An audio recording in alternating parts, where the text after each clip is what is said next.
Welcome to Mega Times news బులెటిన్ల ముందుగా headlines.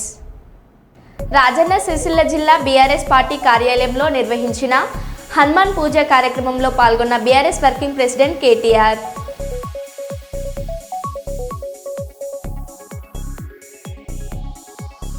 శ్మశాన వాటికలో నిర్మాణాలు తొలగించకపోతే తామే స్వయంగా కూలగొడతామని ఈటెల రాజేందర్ హెచ్చరించడంతో తిరిగివచ్చిన ప్రభుత్వం.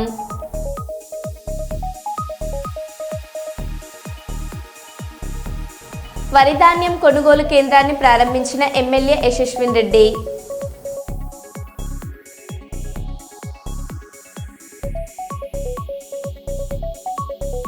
మహిళలకు పండ్లు కూరగాయలు పంపిణీ చేసిన డాక్టర్ శంకర్ శర్మ.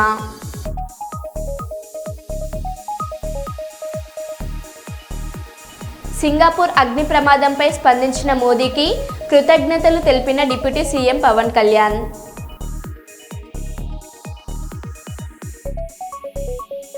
భారత కమ్యూనిస్టు పార్టీ ఆధ్వర్యంలో ప్రజలపై నిత్యావసర సరుకులు అధిక ధరలు పెంచినందుకు నిరసన.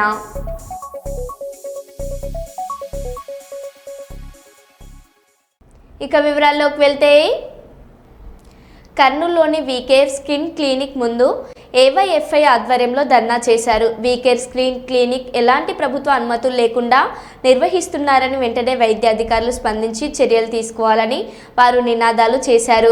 చర్మ సమస్యలపై వచ్చిన వారికి ఎక్కువ డబ్బులు వసూలు చేస్తున్నారని, అయినా సమస్యల పరిష్కారం కావడం లేదని ఏవైఎఫ్ఐ జిల్లా కార్యదర్శి శ్రీనివాసులు ఆరోపించారు. ఓ పేషెంట్ నుంచి దాదాపు 40,000 రూపాయలు ప్యాకేజ్ మాట్లాడుకొని చికిత్స చేసినంత వరకు డబ్బులు పట్టుకొని మిగిలినవి వెనక్కి ఇవ్వాలని కోరిన యాజమాన్యం ఇవ్వడం లేదని వారు తెలిపారు. ఇప్పటికైనా వీకేర్ క్లినిక్ యాజమాన్యం స్పందించి బాధితుడికి డబ్బులు తిరిగి ఇవ్వాలని, లేని పక్షంలో రాష్ట్ర వ్యాప్తంగా ఆందోళన చేస్తామని వారు హెచ్చరించారు. ప్రభుత్వ అనుమతులు లేకుండా వీకేర్ యాజమాన్య నిర్లక్ష్య వైఖరి, పేషెంట్ల పట్ల వీకేర్ యాజమాన్య నిర్లక్ష్య వైఖరి. భారతీయ యువజన సమైక్య భారతీయ యువజన సమైక్య వీకేర్ సెంటర్ వెంటనే వీకేర్ సెంటర్ వెంటనే ప్రభుత్వ అనుమతి లేకుండా లేజర్ ట్రీట్మెంట్ చేస్తున్నటువంటి వీకేర్ సెంటర్ వెంటనే. ఈరోజు అఖిల భారతీయ యువజన సమైక్య ఏఐవైఎఫ్ ఆధ్వర్యంలో కర్నూలు నగరంలో ఉన్నటువంటి వీకేర్ సెంటర్ ముందు ఆందోళన చేస్తూ ఉన్నాం. WeCare hair and skin centre పేరుతో ప్రభుత్వం నుంచి ఎలాంటి అనుమతులు లేకుండానే స్కిన్కి సంబంధించినటువంటి వైద్యం చేస్తూ ఉన్నారు. దీనిపైన డిఎంఎన్హెచ్ఓ గారికి వినతి పత్రాలు ఇచ్చినప్పటికీ లేజర్ ట్రీట్మెంట్ చేస్తూ ఉన్నారంటే, చర్మానికి సంబంధించినటువంటి డాక్టర్ ఉన్నారంటే కంపల్సరీ డిఎంఎన్హెచ్ఓ నుంచి ఆఫీస్ నుంచి అనుమతులు ఉండాలని చెప్పేసి నిబంధనలు ఉన్నప్పటికీ గత 3 సంవత్సరాలుగా ఇక్కడ వీకేర్ సెంటర్ నిర్వహిస్తూ ఉన్నారు. కానీ ప్రభుత్వం నుంచి ఎలాంటి అనుమతులు కూడా తీసుకోలేదు. జిల్లా వైద్య ఆరోగ్య శాఖ అధికారులు ఏం చేస్తూ ఉన్నారని చెప్పేసి మేము ఏఐవైఎఫ్గా మేము ప్రశ్నిస్తూ ఉన్నాం. వీకేర్ సెంటర్ వైద్యం చేయడమే కాకుండా పేద మధ్యతరగతి ప్రజల నుంచి ఒకవేళ వాళ్ళు డబ్బులు కట్టలేని పరిస్థితిలో ఉన్నప్పటికీ ఈఎంఐల పేరుతో వారికి మాయ మాటలు చెప్పి ఈఎంఐలు మేమే కట్టిస్తామని చెప్పేసి మరో బైజూస్ సంస్థలాగా రాష్ట్ర ప్రజలను జిల్లా ప్రజలను అప్పులలోకి నెట్టివేసే విధంగా వీకేర్ సెంటర్ ప్రవర్తిస్తూ ఉంది. అదేవిధంగా 3 రోజుల కిందట యాసిన్ బాష్ అనేటువంటి ఒక కస్టమరు స్కిన్కి సంబంధించి చిన్న డిసీజ్తో ఇక్కడికి వస్తే మొదట 92,000 రూపాయలు ప్యాకేజ్ చెప్పారు.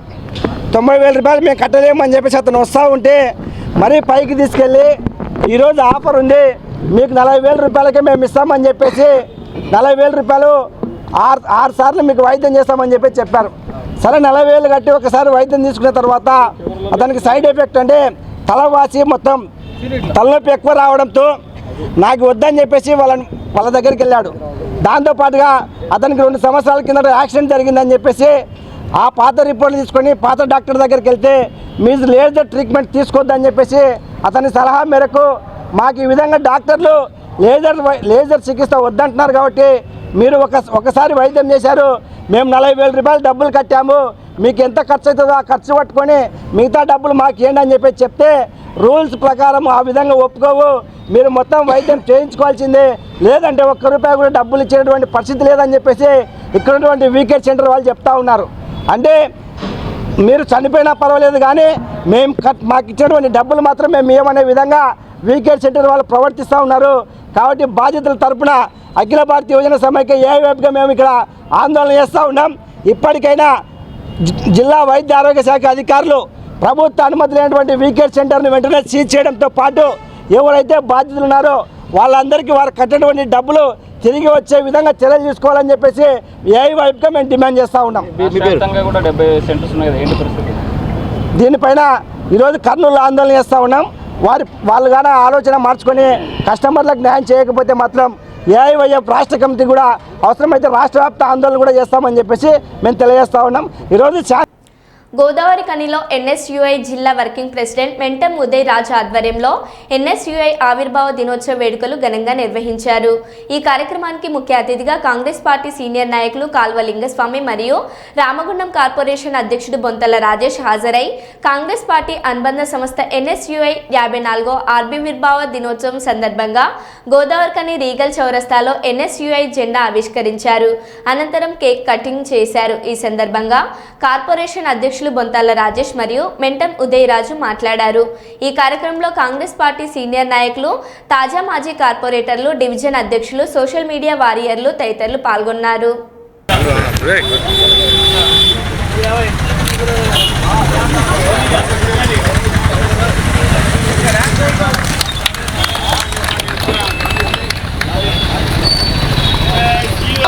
కాంగ్రెస్ పార్టీ జిందాబాద్. రాఘవేంద్ర రెడ్డి గారి నాయకత్వం వర్ధిల్లాలి. చంద్రబాబు గారి నాయకత్వం వర్ధిల్లాలి. రాష్ట్ర గారి నాయకత్వం వర్ధిల్లాలి. రాహుల్ గాంధీ గారి నాయకత్వం వర్ధిల్లాలి. కాంగ్రెస్ పార్టీ జిందాబాద్. కాంగ్రెస్ పార్టీ జిందాబాద్.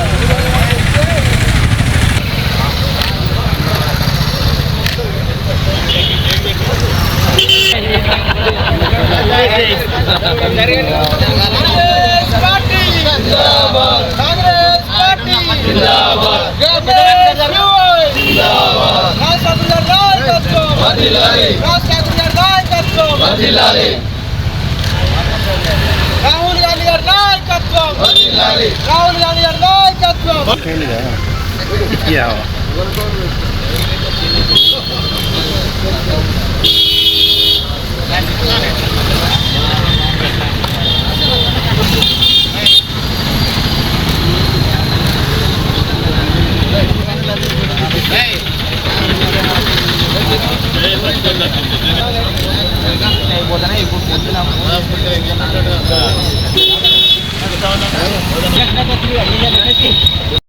నియోజకవర్గం స్థానిక రీగల్ చౌరస్తా వద్ద మరి ఎన్ఎస్యుఐ ఆవిర్భావ దినోత్సవాన్ని పురస్కరించుకొని మరి సీనియర్ నాయకులు అందరి సమక్షంలో, ఎన్ఎస్యుఐ నాయకుల సమక్షంలో, లింగస్వామి గారి సమక్షంలో జెండా ఆవిష్కరణ కార్యక్రమం మా నాయకులు మక్కన్ సింగ్ రాజ్ ఠాకూర్ గారి నేతృత్వంలో నిర్వహించడం జరిగింది.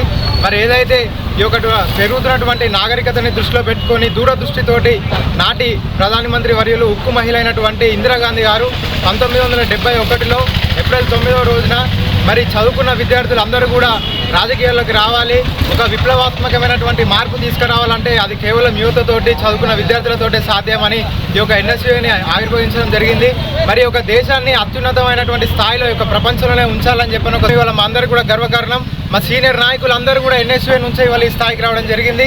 వాళ్ళందరూ మాకు స్ఫూర్తి. మరి రానున్నటువంటి రోజులలో కూడా విద్యార్థులందరూ కూడా ఏకపక్షంగా, ఏకకంఠంతో అందరూ కూడా కాంగ్రెస్ పార్టీని స్ట్రెంథెన్ చేసి ఎన్ఎస్యుఐని ఆదరించవలసిందే కోరుతూ ఈ యొక్క ప్రాంత నియోజకవర్గ విద్యార్థులందరికీ కూడా మరొకసారి ఎన్ఎస్యుఐ ఆవిర్భావ దినోత్సవ శుభాకాంక్షలు తెలియజేస్తాను. ఎన్ఎస్యుఐ ఆవిర్భావ దినోత్సవం మరి జరుపుకోవడం చాలా సంతోషకరం. ఎన్ఎస్యుఐ జిల్లా వర్కింగ్ ప్రెసిడెంట్ విజయ్ రాజ్ ఆధ్వర్యంలో జరగడం చాలా సంతోషకరమైన విషయం. మరి మా అందరి గురువర్యులు ఈరోజు ఎన్ఎస్యుఐ ఎన్ఎస్యుఐ జెండాను ఆవిష్కరించి మరి మాకు స్ఫూర్తిగా నిలిచిన మా లింగస్వామి గారికి స్వాగతం సుస్వాగతం చెప్తూ, మరి ముఖ్యంగా ఈరోజు వెంటలారేషన్ ఏదైందో కాంగ్రెస్ పార్టీకి ఒక వెన్నుముక్క లాంటిది. దానిలో భాగంగా ఎన్ఎస్ఏ ఒకటి. మరి ఎన్ఎస్ఏ నుంచే ఈరోజు మహేష్ కుమార్ గౌడ్ ఎన్ఎస్ఏ నుంచే పిసిసి అధ్యక్షుడు అయిండు. ఈరోజు మన రాష్ట్ర వ్యవహారాల మంత్రి, రాష్ట్ర వ్యవహారాల ఇన్ఛార్జి మీనాక్షి నటరాజును కూడా మరి ఎన్ఎస్ఏ వచ్చిన వారే. సోదరుడు మంత్రివర్యులు మా అన్నగారు పొన్నం ప్రభాకర్ కూడా మరి ఎన్ఎస్ఏ వచ్చిన వ్యక్తే. సోదరుడు మా అందరికీ గురువు లింగస్వామి కూడా జిల్లా అధ్యక్షుడు చేసిండు, సోదరుడు ప్రకాష్ చేసిండు, సోదరుడు మాంకల్ స్వామి చేసిండు, సోదరుడు తిప్పాల శ్రీనివాస్ చేసిండు. నేను సైతం నోట్బడి అధ్యక్షునిగా 1993లో చేయడం జరిగింది. కాంగ్రెస్ పార్టీ కూడా ఎప్పుడు కూడా గుర్తిస్తే, ఎందుకంటే ఎన్ఎస్సీ నుంచి ఎవరైతే మొదలవుతారో ఈరోజు కేంద్ర మంత్రి కదాగా అయినారంటే అది కాంగ్రెస్ పార్టీ యొక్క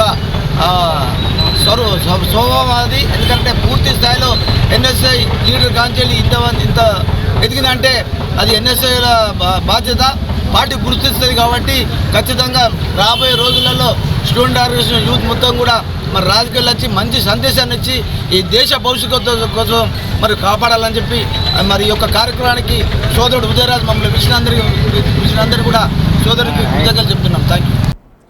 కర్నూలు జిల్లా ప్రింట్ ఎలక్ట్రానిక్ మీడియాలో పనిచేస్తున్న జర్నలిస్టులకు అండగా ఉంటూ వారి సమస్యల పరిష్కారానికి చర్యలు తీసుకుంటారని కర్నూలు జిల్లా కలెక్టర్ రంజిత్ బాషా తెలిపారు. ఈరోజు కర్నూలు కలెక్టర్ కార్యాలయంలోని కలెక్టర్ ఛాంబర్లో సీఎం సహాయ నిధి కింద వచ్చిన 23,420 చెక్కును సీనియర్ జర్నలిస్టు వారణాసి ప్రసాద్కు అందజేశారు. ఈ సందర్భంగా సీనియర్ జర్నలిస్ట్ మిసాల రామస్వామి మాట్లాడుతూ, ఈ మధ్య కాలంలో అనారోగ్యం కారణంగా ఓవైపు జర్నలిస్టులు మృతి చెందుతున్నారని, మరోవైపు ఆపరేషన్లు చేయించుకొని బయటపడుతున్నారని, రాష్ట్ర ప్రభుత్వం జర్నలిస్టుల హెల్త్ కార్డు అన్ని ప్రైవేట్ హాస్పిటల్లో వర్తింప అయ్యేలా చూడాలని కోరారు. సీఎం సహాయ నిధి కింద 23,420 ఇవ్వడం ఏపీ సీఎం చంద్రబాబుకు, మంత్రి టీజీ భరత్కు, జిల్లా కలెక్టర్ రంజిత్ బాషాకు కృతజ్ఞతలు తెలిపారు. భవిష్యత్తులో జర్నలిస్టులు పెట్టుకున్న బిల్లులను 100% మంజూరు చేయాలని కోరారు.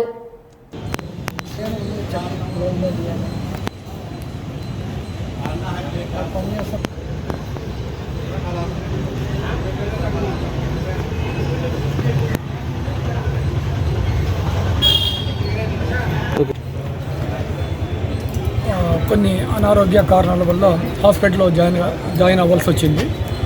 తర్వాత నేను టీజీ భరత్ గారిని కలిశాను. సీఎం రిలీఫ్ ఫండ్ కింద అప్లై చేశాము.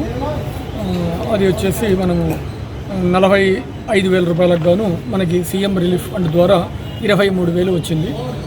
టీజీ భరత్ గారికి, కలెక్టర్ గారికి నా ధన్యవాదాలు. మన ప్రింట్ ఎలక్ట్రానిక్ మీడియాలో పనిచేస్తున్న జర్నలిస్టులు ఈ మధ్యకాలం అనారోగ్యానికి గురై కొంతమంది చనిపోవడం కూడా జరిగింది. అయితే డిసెంబర్ వరకు హెల్త్ కార్డు పనిచేయనందువల్ల మన వరప్రసాద్ గారు తన సొంత ఖర్చులతో ఆరోగ్యం చూపించుకున్నారు. అయితే మేము ముఖ్యంగా తెలియజేయడం ఏమంటే, జర్నలిస్టులు పనిచేస్తున్నారు కానీ వాళ్ళ పట్ల ఆరోగ్యం పట్ల ప్రభుత్వము కొంత అలసత్వం ఉందని చెప్పేసి కనబడుతుంది. అయితే హెల్త్ కార్డ్ అయితే ఖచ్చితంగా అన్ని ప్రైవేట్ హాస్పిటల్లకు వర్తింపేలాగా చర్యలు తీసుకోవాల్సిన బాధ్యత ఉంది. అయితే జర్నలిస్టులు ఏదైతే అనారోగ్యం గురయ్యి ప్రైవేట్ హాస్పిటల్లో చూపించుకుంటే వాళ్ళకి అయ్యే ఖర్చులు మొత్తం అంతా ఇచ్చే విధంగా ప్రభుత్వం చర్యలు తీసుకోవాలని చెప్పేసి తెలియజేస్తున్నాము. అయితే ఈ మధ్యకాలంలో వారణాసి ప్రసాద్ గారు ఆయనకు హెల్త్ బాగాలేనందువల్ల 44,000 ఖర్చు రావడంతో అది సీఎం రిలీఫ్ ఫండ్ కింద మనం అర్జీ పెట్టుకుంటే కేవలం 23,000 రావడం అనేది మేము కొంత బాధపడుతున్నాం. కనుక జర్నలిస్టులు ఏదైతే అనారోగ్యం గురై ప్రైవేట్ హాస్పిటల్లో చూపిస్తే 100% వచ్చేలాగా బిల్లులు సాయం చేయాలని చెప్పేసి ఇటు అధికారులకు, ఇటు మంత్రి గారికి అందరికీ కృతజ్ఞతలు చెప్తున్నారు. జగిత్యాల జిల్లా భీమారం మండల కేంద్రంలోని 1908 సర్వే నెంబర్లో గల ప్రభుత్వ భూమిని ఆక్రమించి కొంతమంది సంఘాల పేరుతో ఆక్రమించి నిర్మాణాలు చేపట్టారని భీమారం మండల కేంద్రంలోని పలు కుల సంఘాల నాయకులు, ప్రజలు సంయుక్తంగా సోమవారం నాడు స్థానిక ఎంఆర్ఓ ఆఫీస్ ఎదుట శాంతియుతంగా ధర్నా నిర్వహించి ప్రభుత్వ స్థలంలో ఎటువంటి అక్రమ నిర్మాణాలు లేకుండా చూడాలని, నిర్మించిన వాటిని తొలగించాలని డిమాండ్ చేస్తూ మండల ఎంఆర్ఓకు వినతి పత్రం అందజేశారు. కాగా ఈ రోజు ఉదయం ఎంఆర్ఓ రవికిరణ్ ఆధ్వర్యంలో పోలీస్ మరియు రెవెన్యూ సిబ్బంది జేసీబీతో పలు ప్రాంతాల్లో నిర్మించిన రేకుల షెడ్లు భవనాలను తొలగించారు. అనంతరం ఎంఆర్ఓ రవికిరణ్ మీడియాతో మాట్లాడారు.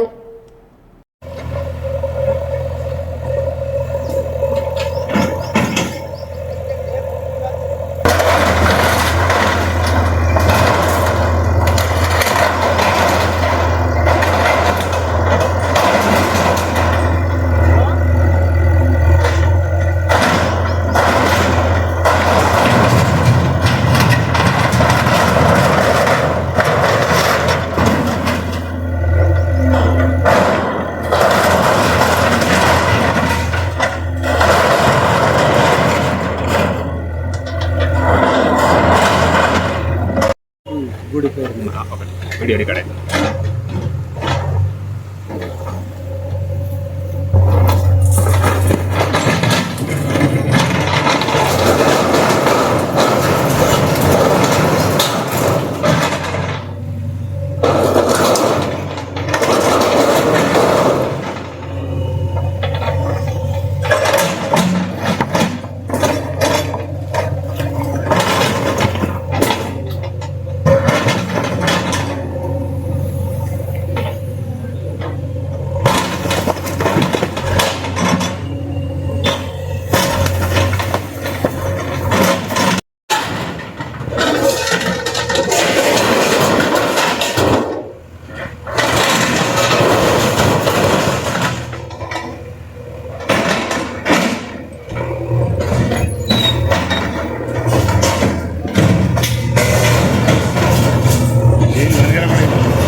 నవంబర్ 1308లో నిర్మించిన అక్రమ నిర్మాణాన్ని తొలగించడం జరిగింది.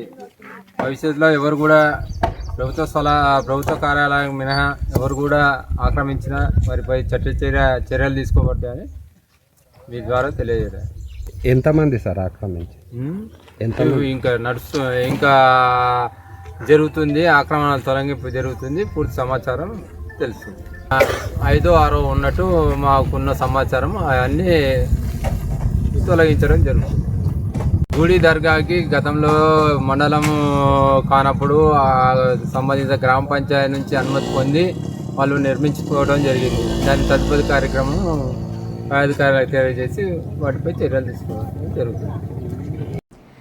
మద్దిశెట్టి అజయ్ బాబుని అక్రమ అరెస్టును ఖండించిన భారతీయ సర్వ సమాజ మహాసింగ్ తెలంగాణ రాష్ట్ర కమిటీ మద్దిశెట్టి అజయ్ బాబును ఈ నెల 5వ తారీఖు శనివారం రాత్రి సుమారు 9 గంటల సమయంలో కమ్మేరుని తమ నివాసంలో ఉండగా మాఫ్టీలో వచ్చినటువంటి పోలీస్ అధికారులు ఎటువంటి నోటీసులు ఇవ్వకుండానే ఎటువంటి వారెంట్ కూడా ఇవ్వకుండా తమ యొక్క కుటుంబ సభ్యులకు కూడా ఇన్ఫర్మేషన్ ఇవ్వకుండా అక్రమంగా అరెస్ట్ చేసి 24 గంటల తర్వాత రెండో రోజు కోర్టుకి సబ్మిట్ చేసి తీవ్రంగా ఖండిస్తున్నారు.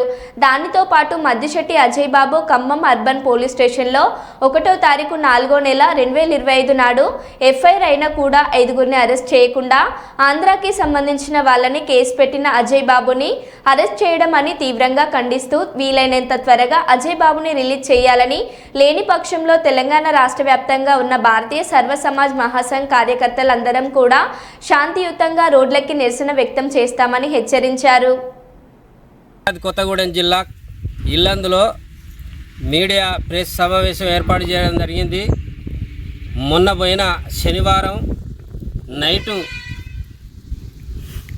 కుటుంబ యజమానులకు తెలవకుండా అక్రమంగా మద్దిశెట్టి అజయ్ బాబును కిడ్నాప్ చేసినట్టు చేసిండ్రు. అసలు ఏం కేసు ఏది అనేది తెలియకుండా పోలీసుల వీళ్ళు దుండగుల అనేది ఇన్ఫర్మేషన్ లేకుండా అరెస్టు చేసిండ్రు. దాని మీద కుటుంబ సభ్యులు మేమందరం కార్యకర్తలము దాదాపు 100-150 మందిని అన్ని పోలీస్ స్టేషన్లు తిరిగి గాలించడం జరిగింది. ఎక్కడికి పోయినా మా దగ్గరికి తీసుకురాలేదని అనడం జరుగుతుంది. తీసుకుపోయింది ఎవరు?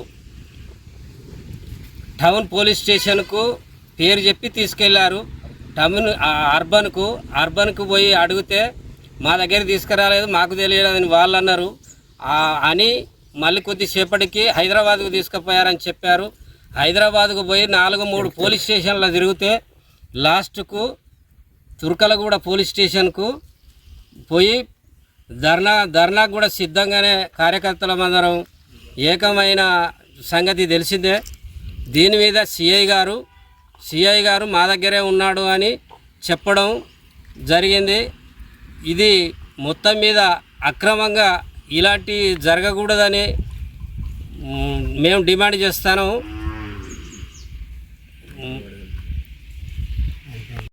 కాకుండా రాజమండ్రిలో కూడా పిటిషన్ ఇవ్వడం జరిగిందట. అక్కడ కేసు పెట్టారని తెలిసింది. ఆయనకు ఏమైనా జరిగింది అని అంటే ఆంధ్ర తెలంగాణ అనే విభేదాలు లేకుండా రోడ్డుపైకి వచ్చే రోజులు కూడా ముందే ఉన్నాయి. ఇప్పుడు దీంతో మేము ఈ కార్యక్రమానికి అందరం ఏకమయ్యి మేము ఈ మీడియా ద్వారా విడుదల చేస్తాను. అరెస్ట్ చేయడం జరిగింది. మొన్న శనివారం నైటు అక్రమంగా అరెస్ట్ చేశారు. అక్కడున్న అజయ్ బాబు గారు మహిళ మాకి ఇన్ఫర్మేషన్ ఇవ్వడం జరిగింది. తను మహిళ అని అక్కడ అన్యాయంగా అరెస్ట్ చేసి అర్ధరాత్రి ఎత్తుకొని వెళ్ళారు. అది పోలీసులా ఇంకెవరా అన్నది తెలియదు. ఆమె ఏడుస్తూ ఉంది. తన భార్య చాలా బాధపడుతూ ఉంటే మేమందరం వెళ్ళి ఓదార్చడం జరిగింది. అది ఎక్కడ ఎవరు తీసుకెళ్లారు, హైదరాబాద్ మొత్తం పోలీస్ స్టేషన్లన్నీ ఎతకటం జరిగింది. ఎతికినా కూడా అక్కడ ఎవరు సరిగ్గా ఇన్ఫర్మేషన్ ఇవ్వలేదు. కానీ ఇలా తీసుకెళ్లొద్దు, తన మీద ఏదైనా యాక్షన్ తీసుకోవాలి అంటే ఫస్ట్ పిటిషన్ ఇచ్చిన తర్వాత వాళ్ళకి నోటీస్ పంపించి తన్ని యాక్షన్ తీసుకొని తన్ని అందరి ముందు అరెస్ట్ చేసి తీసుకెళ్ళటం బాగుంటుంది. అది పోలీసు డిపార్ట్మెంట్ వాళ్ళకి అన్నీ తెలుసు. కానీ ఎందుకు ఇలా చేశారో మాకు తెలియదు. తన అభిమానులు మేమందరము అందుకు ఈరోజు ముందుకొచ్చి తనకి ఏ అన్యాయం జరగొద్దు, తన్ని తొందరగా రిలీజ్ చేయాలని చెప్పేసి మేమందరం కోరుకుంటున్నాము. ఆంధ్ర తెలంగాణలో ఉన్న అభిమానులందరూ అజయ్ బాబుకి జై పలుకుతారు. ఇంకా అది ఏమన్నా ముందుకెళ్తే మేమందరం రోడ్డుకెక్కి ధర్నాలు అవన్నీ చేయాల్సి ఉంటుంది. ఈ అవకాశం ఇచ్చిన మార్కు శంకర్ ప్రమాదంపై పవన్ కళ్యాణ్ తాజాగా స్పందించారు. ఈ సందర్భంగా ఆయన ప్రెస్ మీట్లో మాట్లాడుతూ సింగపూర్ అగ్ని ప్రమాదంపై స్పందించిన ప్రధాని మోదీకి కృతజ్ఞతలు తెలియజేశారు. విషయం తెలిసిన వెంటనే నాకు ప్రధాని ఫోన్ చేశారు. అలాగే సింగపూర్లోని భారత రాయబారికి ఫోన్ చేసి ఆరా తీశారు. శంకర్ త్వరగా కోలుకోవాలని ఆకాంక్షిస్తూ స్పందించిన సీఎం చంద్రబాబు, సీఎం రేవంత్ రెడ్డి, లోకేష్ సహా అందరికీ పవన్ ధన్యవాదాలు తెలియజేశారు. మనకు ఇండియన్ హై కమిషనర్ కూడా తెలియజేసినందుకు మనస్ఫూర్తిగా ప్రధానమంత్రి నరేంద్ర మోదీ గారికి నా హృదయపూర్వక ధన్యవాదాలు తెలుపుకుంటా ఉన్నాను. అలాగే మీటింగ్లో ఉండగానే నారా చంద్రబాబు నాయుడు గారు, గౌరవ ముఖ్యమంత్రి నారా చంద్రబాబు నాయుడు గారికి ఫోన్ చేసి కూడా వాకప్ చేశారు. వారికి కూడా నా కృతజ్ఞతలు తెలియజేస్తాను. అలాగే నారా లోకేష్ గారికి కూడా ప్రత్యేకించి ఫోన్ చేసి అడిగారు. అలాగే హోంమంత్రి అనిత్ గారు కూడా అడిగారు. అలాగే కేటీఆర్ గారికి కూడా నా ప్రత్యేకమైన ధన్యవాదాలు తెలియజేసుకుంటున్నాను. అలాగే ఆంధ్రప్రదేశ్ మాజీ ముఖ్యమంత్రి శ్రీ జగన్మోహన్ రెడ్డి గారికి కూడా నా ధన్యవాదాలు తెలియజేస్తాను. తమిళనాడు మాజీ ముఖ్యమంత్రి శ్రీ ఎడప్పాడి పళనిస్వామి గారికి, కేంద్ర మంత్రులు కిషన్ రెడ్డి గారికి, బండి సంజయ్ గారికి, ఆంధ్రప్రదేశ్ ఉపసభాపతి రఘురామకృష్ణరాజు గారికి, రాష్ట్ర మంత్రులు అచ్చెన్నాయుడు గారు, నాదెండ్ల మనోహర్ గారు, దుర్గేష్ గారు, బీజేపీ ఓబీసీ మోర్చా అధ్యక్షులు డాక్టర్ కె లక్ష్మణ్ గారు, BRS working president Shri KTR గారు, అలాగే మిగతా ఎంపీలు, ఎమ్మెల్సీలు హరీష్ రావు గారికి, అలాగే ఆంధ్రప్రదేశ్ గవర్నర్ జస్టిస్ అబ్దుల్ నజీర్ గారికి, తెలంగాణ రాష్ట్ర ముఖ్యమంత్రి గౌరవ ముఖ్యమంత్రి రేవంత్ రెడ్డి గారికి, పౌర విమానయాన శాఖ మంత్రి శ్రీ రామ్మోహన్ నాయుడు గారు, ప్రతి ఒక్కరికి పేరు పేరున ధన్యవాదాలు. అలాగే నా తోటి నటీనటులందరూ కూడా మనస్ఫూర్తిగా ఈ సందర్భంలో నాకు వారి వాళ్ళ సందేశాన్ని నాకు తెలియజేశారు. వాళ్ళ గుడ్ విషెస్ చెప్పారు. మనస్ఫూర్తిగా వారందరికీ పేరు పేరున నా ధన్యవాదాలు తెలియకున్నాను. అలాగే నా ట్విట్టర్ అకౌంట్ ద్వారా, మన పార్టీ ట్విట్టర్ అకౌంట్ ద్వారా అందరికీ నా ధన్యవాదాలు తెలియజేస్తాను. అదోనిలో ఎమ్మెల్యే అనుచరుల దౌర్జన్యం. లారీ ఓనర్లు ఎమ్మెల్యేకు కప్పం కట్టాలంటూ హుకుం ఎమ్మెల్యేకు మామూలు చెల్లించకపోతే వాహనాలు తిరిగివ్వమంటూ హెచ్చరికలు జారీ చేస్తున్న ఎమ్మెల్యే అనుచరులు. అర్ధరాత్రి వాహనాలు నిలిపి బెదిరింపులకు దిగుతున్న వైనం.